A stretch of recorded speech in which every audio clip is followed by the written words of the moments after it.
अपने काम के प्रति एकाग्र हो जाओ। यह दुनिया एक माया है। जिस माया में आप फंस गए तो फिर बाहर निकलना आपके लिए मुश्किल हो जाता है, लेकिन असंभव नहीं होता। आप चाहे तो इस माया से आसानी से भी बाहर निकल सकते हैं और अपने आप की बुद्धि दूसरों से कहीं लाख गुना तेज कर सकते हैं। लेकिन ये कैसे करें, वही हम आज के इस वीडियो में गौतम बुद्ध की कहानियों के माध्यम से जानेंगे। तो बिना देर किए चलिए गौतम बुद्ध की कहानियों की शुरुआत करते हैं। गौतम बुद्ध की ये 5 बातें रखेंगे ध्यान तो जीवन में कभी नहीं हरा पाएगा कोई। गौतम बुद्ध की ऐसी कई बातें हैं जो आपकी जिंदगी को पूरी तरह से बदल सकती हैं। उनकी बताई गई कुछ जरूरी बातों को अगर आप फॉलो करें तो आपको जल्द ही इसका परिणाम देखने को मिलेगा। आप उनके द्वारा बताई गई बातों पर गौर करें। तो आइए हम आपको गौतम बुद्ध के उन विचारों के बारे में बताते हैं जो आपके जीवन की दिशा को बदल सकते हैं। पहला विचार, प्यार करना सीखें। नफरत को नफरत से नहीं बल्कि प्यार से ही दूर किया जा सकता है। यह पहली सीख है जो हमें बुद्ध के जीवन से लेनी चाहिए। दुनिया में प्यार ही एक ऐसा एहसास और भावना है जो इतनी शक्तिशाली है कि इससे उदासी, गुस्सा और निराशा दूर हो जाती है। बुद्ध का दूसरा विचार, चुप रहना सीखें। हमेशा बड़बोलापन अच्छा नहीं होता, कभी कभी चुप रहना भी बुद्धिमानी की निशानी होती है। गौतम बुद्ध के ये विचार सिखाते हैं कि आपका काम दर्शाता है कि आप कौन हैं। यदि आप अनावश्यक ज्ञान देंगे तो कोई आपका सम्मान नहीं करेगा। इसलिए शांत रहने और अपने आसपास की चीजों पर गौर करने में ही बुद्धिमानी होती है। बुद्ध का तीसरा विचार, सोच समझकर बोले। शब्द बहुत ताकतवर होते हैं। सच्चे शब्द दुनिया को बदल सकते हैं, वही कड़वे शब्द दुनिया का विनाश करने के लिए काफी होते हैं। शब्दों का हमारे जीवन में बहुत प्रभाव पड़ता है, इसलिए हमें दूसरों से कुछ भी कहते समय बहुत सावधान रहना चाहिए। अगर आप 2 बार बिना सोचे समझे किसी को दुख देने वाली बात कहते हैं तो यह उस व्यक्ति पर बुरा प्रभाव डाल सकती है। लेकिन अगर आप अच्छे शब्द कहें तो इसे सुनकर सामने वाले में सुधार की गुंजाइश बढ़ जाती है। जीवन में लक्ष्य तय करें। आपको अपनी महत्वाकांक्षाएं खुद तय करनी होती हैं। बुद्ध के इन विचारों से आपको सीख मिलती है कि आपको लाइफ में अपना लक्ष्य तय करना चाहिए। ये आपके लिए कोई और नहीं बल्कि आप स्वयं ही कर सकते हैं। दूसरों पर निर्भर रहना कमजोर व्यक्ति की निशानी है। व्यक्ति को कभी भी इस बात से नहीं डरना चाहिए कि उसके बिना हमारा क्या होगा।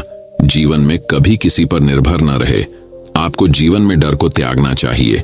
अगर आप इसे पकड़कर बैठे रहेंगे तो जीवन में सब कुछ पीछे छोड़ देंगे।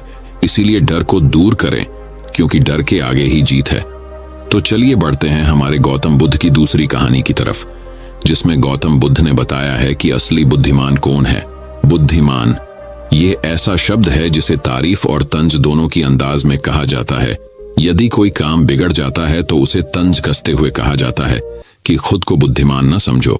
वही यदि किसी कार्य को सफलतापूर्वक कर दिया जाता है या किसी मुश्किल परिस्थिति का हल निकाल लिया जाता है तो हम कहते हैं बहुत बुद्धिमान है। लेकिन प्रश्न यह है कि वास्तव में बुद्धिमान कौन है और कैसे बना जा सकता है बुद्धिमान। बौद्ध धर्म के संस्थापक महात्मा गौतम बुद्ध के विचार और कहानियों से व्यक्ति को प्रेरणा मिलती है। गौतम बुद्ध के जीवन से जुड़ी ऐसी एक नहीं बल्कि कई कहानियां हैं जिससे कई समस्याओं का हल मिलता है। इन्हीं में एक है बुद्धिमान होने की परिभाषा। बुद्धिमान की परिभाषा और इसका सही अर्थ गौतम बुद्ध के जीवन से जुड़ी एक कहानी पर आधारित है। बुद्धिमान से जुड़ी गौतम बुद्ध की कहानी, एक गांव में एक लड़का था जिसका दिमाग बहुत तेज था।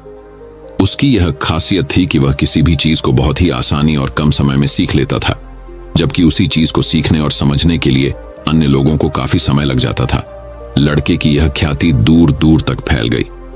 सभी लड़के की तारीफ में कहने लगे कि उसके जितना बुद्धिमान कोई नहीं है। लड़का चित्रकारी, मूर्ति बनाना, गीत गाना जैसे अन्य कई चीजों को जानता था। अपनी प्रसिद्धि को बढ़ाने के लिए वह अन्य काम और चीजों को भी सीखने लगा। इस तरह से उसे अपनी बुद्धिमत्ता पर अहंकार हो गया, क्योंकि वह साधारण व्यक्ति होकर कई असाधारण काम भी आसानी से करने लगा था। एक दिन उस लड़के का सामना भगवान गौतम बुद्ध से हुआ। लड़के को खुद पर खूब अहंकार था और इस कारण उसे किसी से ईर्ष्या नहीं होती थी, क्योंकि वह खुद को ही श्रेष्ठ समझता था। लेकिन पहली बार उसे गौतम बुद्ध को देख ईर्ष्या हुई और वह अपनी तुलना बुद्ध के साथ करने लगता है। वह देखता है कि बुद्ध के पास भिक्षा मांगने के लिए एक कटोरा है और उसके पास अपार धन। बुद्ध ने साधारण वस्त्र धारण किए थे और उसके वस्त्र कीमती थे। बुद्ध नंगे पैर थे और वह नंगे पांव जमीन पर पैर भी नहीं रखता था। इस तरह से लड़का एक नहीं बल्कि कई चीजों से गौतम बुद्ध के साथ अपनी तुलना करने लगा।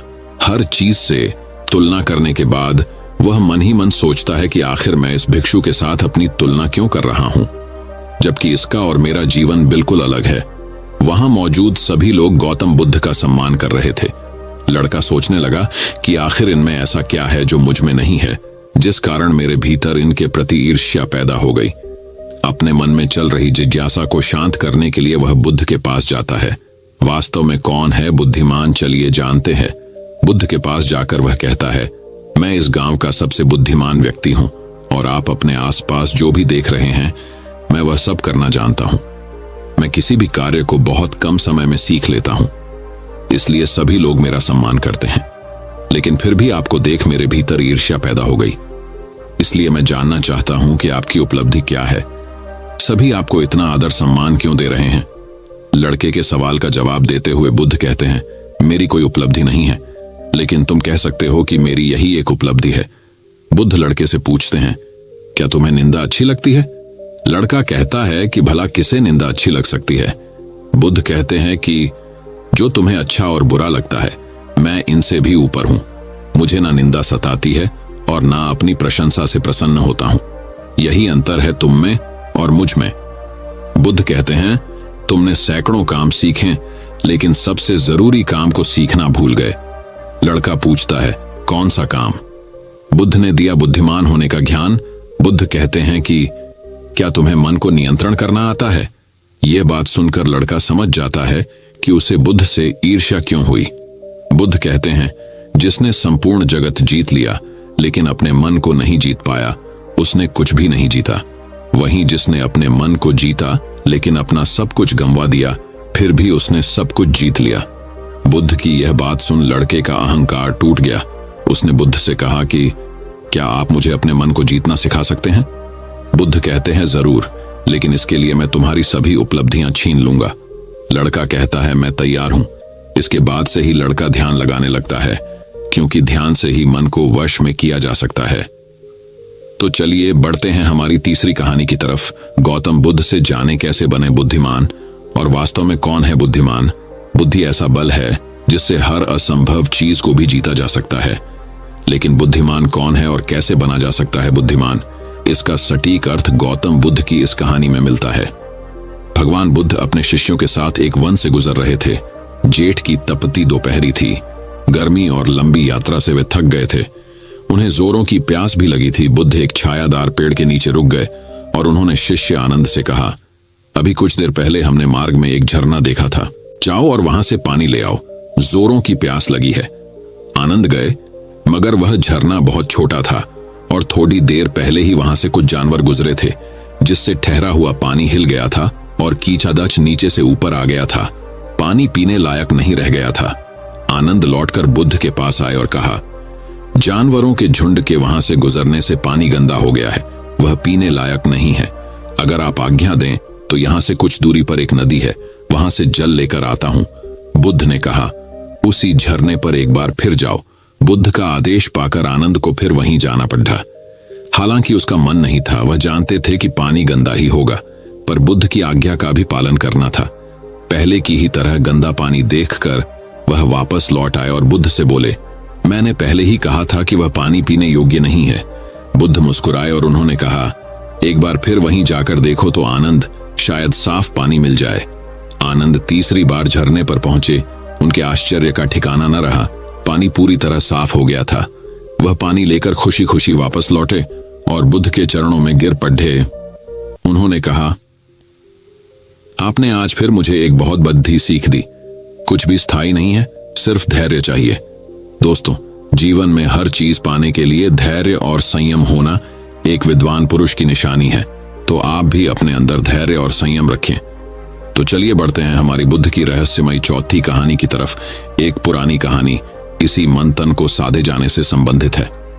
संभव है ये कहानी आपकी जिंदगानी बदल दे। कहानी यूं है, गौतम बुद्ध जिन दिनों वाराणसी के पास प्रवास कर रहे थे और उनका जीवन उनके कुछ साथियों के साथ भिक्षा पर चल रहा था, उन दिनों उनके एक अति प्रिय शिष्य को एक बार कहीं भीख नहीं मिली।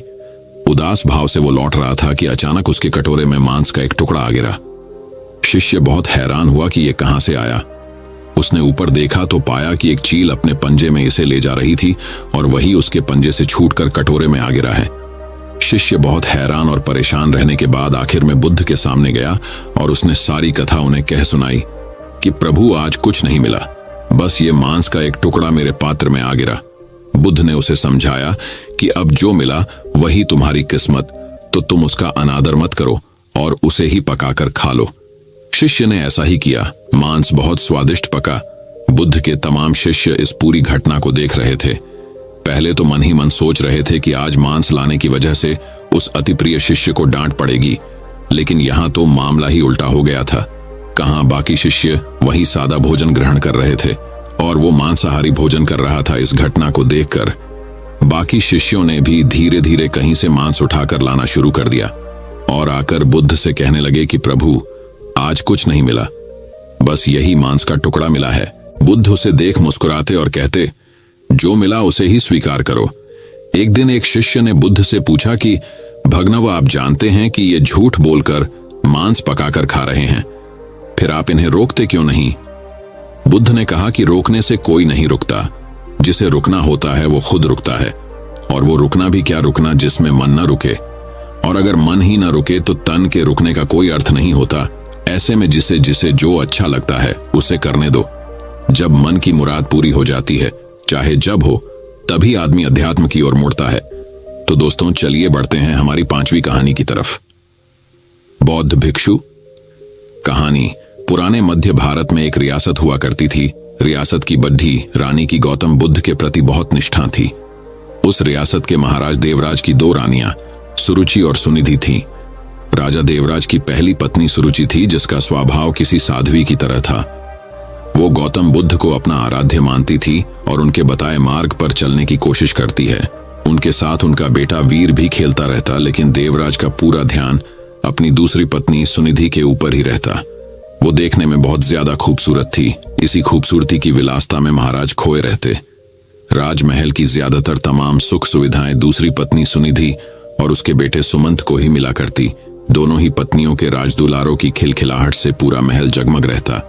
रियासत के लोगों को भी पता चल चुका था कि उन्हें होने वाला राजकुमार मिल चुका है। राज्य के लोग अक्सर सोचा करते कि भविष्य में राजगद्दी पर कौन बैठेगा, तो इस पर ज्यादातर लोगों का मत तो सुरुचि के पुत्र वीर के ऊपर ही था कि भविष्य के राजा वही होंगे, क्योंकि धर्म और नीति के अनुसार बड़े पुत्र को ही राजगद्दी मिलनी चाहिए। लेकिन समय की लकीरों को कुछ और ही मंजूर था। देवराज की पहली पत्नी सुरुचि का स्वभाव बड़ा शांत और न्याय संगत था। वो न्याय धर्म और बौद्ध धर्म की बातें किया करती। मां की संगत पाकर बेटा वीर भी उसी स्वभाव का हो गया था। वीर अब बड्ढा हो रहा था। उसका स्वभाव ऐसा हो गया कि उसे जो भी मिलता वो भी मां की तरह संतोष कर लेता। समय का चक्र चलता है और एक दिन रियासत का दरबार सजा हुआ था। उसी दिन भावी राजकुमार के नाम की घोषणा भी की जानी थी। सभी इस बात को लेकर आत्मविश्वासी हुए पड़े थे कि होने वाला राजकुमार वीर ही होगा। महाराज अपनी पत्नी सुनिधि के साथ सिंहासन पर बैठे हुए थे। महाराज छोटे बेटे सुमंत को दुलार रहे थे। वहीं वीर अपनी मां सुरुचि के साथ दरबार में बैठा हुआ था। सभी पुरोहितों ने वीर की मां को बता दिया था कि आज राजदरबार में वीर के राज तिलक की पूजा है, उसे तैयार करके लाना। वीर की मां सुरुचि ने भी बड्ढे दुलार से अपने बेटे को तैयार किया और ईश्वर के सामने प्रार्थना की और माथा टिकवाया। महल में शंख बजने शुरू हुए। पुरोहितों ने वीर का नाम भी लिया। बालक वीर सौम्या अंदाज में पिता की गद्दी की तरफ बढ़ा और अपने पिता का आशीर्वाद लिया। पिता आशीर्वाद देने के लिए हाथ उठाते कि दूसरी रानी सुनिधि ने पीछे धकेल दिया। वीर की आंखों से आंसू गिरने लगे। भरे राज दरबार में गुस्से से लाल रानी सुनिधि ने वीर की कलाई को मोड़ दिया था। उन्हें सिंहासन पर पहुंचने से रोक दिया। फिर सुनिधि ने अपने कड़ीडीढ़ शब्दों और सख्त आवाज में कहा कि तुम इस सिंहासन और महाराज की गोद में बैठ नहीं सकते। सिंहासन में बैठने वाला काबिल हो या ना हो, वो चहेती रानी का पुत्र ही होना चाहिए। तुम दासी के बराबर वाली रानी के पुत्र हो। सिंहासन पर मेरा पुत्र सुमंत ही बैठेगा और जो सिंहासन पर बैठेगा जनता उसी को राजकुमार मानकर आदर सम्मान देगी। तुम जाओ अपनी माता के पास और बुद्ध की सेवा करो। मेरे रहते तुम्हें आत्मसम्मान कभी नहीं मिल सकता। जाओ पहले अपना भाग्य बदल कर आओ। राजकुमार बनने के लिए तुम्हें मेरी कोख से जन्म लेना पड़ेगा। यह सब सुनकर पूरा राज दरबार हक्का बक्का रह गया। सबको आश्चर्य भरी नजरों से महाराज देवराज की ओर देखे जा रहे थे कि महाराज कुछ बोल क्यों नहीं रहे। लेकिन महाराज बोलते भी क्या, वे नजरें झुकाए बैठे थे, क्योंकि उनकी आंखों और मन पर तो रानी सुनिधि की खूबसूरती और विलासता का पर्दा पड़े रिढ़ा हुआ था। ऐसे में भला वो रानी का विद्रोह कैसे कर सकते थे? अगर वो रानी का विद्रोह करते तो उनकी विलासता भरी रातें कैसे रंगीन होती, खूबसूरत जिस्म का आनंद लेने से वंचित हो जाते। वीर को अपनी सौतेली मां की बातों से ज्यादा बुरा अपने पिता के चुप रहने का लगा। कुछ देर बाद वो राजमहल के बाहर चला गया। संध्या आरती का समय होने चला था। वीर की मां सुरुचि ने वीर को अपने पास बुलाया। वीर का चेहरा देखकर वो घबरा गई। वीर ने उनसे कहा कि मां, पिताजी हमारे साथ ऐसा क्यों करते हैं? अब हमारा क्या होगा? क्या मुझे कभी किसी का मान सम्मान प्राप्त नहीं हो पाएगा? जवाब देते हुए वीर की मां ने अपनी उंगली से मंदिर की तरफ इशारा किया। यह कमरा कुछ दूरी पर था और इसमें महात्मा बुद्ध की प्रतिमा यानी मूर्ति रखी हुई थी। वीर ने इशारा करते हुए पूछा, वहां क्या है मां? जवाब देते हुए मां बोली, वो महात्मा बुद्ध है, वहीं तुम्हें सिद्ध बनाएंगे। उनकी शरण में जाओ बेटा। बुद्धम शरणम गच्छामि। ये पंक्ति सुनते ही वीर ने बहुत अच्छा महसूस किया। सुरुचि बोली, बेटे तुम्हारे लिए इस सिंहासन से भी कहीं बढ़ा और आगे का सिंहासन बना हुआ है, इसलिए उस सिंहासन की लालसा व मोह त्याग कर उस बद्धे सिंहासन को प्राप्त करो। जब तुम उस सिंहासन पर बैठोगे तो, लेकिन उसे पाना इतना आसान नहीं। जीवन के उस सिंहासन तक तुम्हें महात्मा बुद्ध की शिक्षाएं लेकर जाएंगी। लेकिन वीर को अब भी ये समझ नहीं आ रहा था, मां आखिर किस तरह के सिंहासन की बात कर रही है। जो राज सिंहासन से भी कहीं बढ़ा है, उसके कानों में तो अभी भी सौतेली मां के ताने गूंज रहे थे कि वो अभागा है। लेकिन वीर की मां ने देर नहीं की और उसे बुद्ध की मूर्ति के सामने लाकर खड्डा कर दिया और कहा कि अब सिर्फ महात्मा बुद्ध ही तुम्हारा कल्याण करेंगे। तुम उन्हीं के बताए मार्ग पर चलो, उनकी शिक्षाओं का अनुसरण करो। तुम्हें पता चल जाएगा कि जीवन का असली सुख कहां है। वीर ने मां से सवाल किया कि मां, क्या बुद्ध का स्थान पिता से भी बढ़कर है? वीर की मां ने मुस्कुराते हुए कहा कि महात्मा बुद्ध सबसे ऊपर है। मां की इस बात से वीर ने प्रेरित होकर कहा कि मां, अब से मैं बुद्ध जी की गोद में ही बैठूंगा, उन्हीं के बताए मार्ग व विचारों का पालन करूंगा। मैं कठिन से कठिन साधना करके उन्हें प्रसन्न करूंगा, इनकी शिक्षाओं को अपने जीवन में उतारूंगा। वीर ने बड़े दृढ़ निश्चय से कहा कि देख लेना मां, एक दिन बुद्ध मुझे अपनी गोद में जरूर बैठाएंगे। रानी सुरुचि अपने बेटे की इन मासूम बातों को सुनकर हैरान थी। मां ने वीर को गोद में उठाया और कहा कि पूरे मन से बुद्ध की बातों का अनुसरण करो। वीर भी गोद से उतरते हुए जवाब दिए कि आज से मेरे आराध्य बुद्ध हो गए हैं। कुछ ही दिन वीर बुद्ध की रोजाना नियमबद्ध उपासना करता हुआ ध्यान मग्न होने लगा। बुद्ध अब राजमहल छोड़ने का फैसला कर लिया। जो लड्डी का कल तक अपनी मां के पल्लू में छिपा घूमता रहता था, वो आज महल छोड़कर जंगल जाने का फैसला ले रहा है। इतने बड़े फैसले और जीवन परिवर्तन से सभी हैरान थे और मां को भी चिंता हो रही थी। माता पिता को प्रणाम कर वीर अब बुद्ध ज्ञान लेने जंगल की ओर निकल गया। महाराज देवराज को भी अपनी गलती का एहसास होने लगा, लेकिन अब भी वो कुछ ना कर पाए। वीर बुद्धम शरणम गच्छामि शब्दों का निरंतर जाप करता हुआ अपने पथ पर निकल गया। कोसों दूर पहुंचने के बाद वीर की मुलाकात एक बौद्ध भिक्षु से हुई।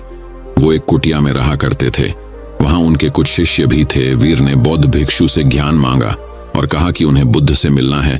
इसके जवाब में बौद्ध भिक्षु ने महात्मा बुद्ध की कहानी बताते हुए कहा कि खुद को जान लेना ही बुद्ध को जान लेना है।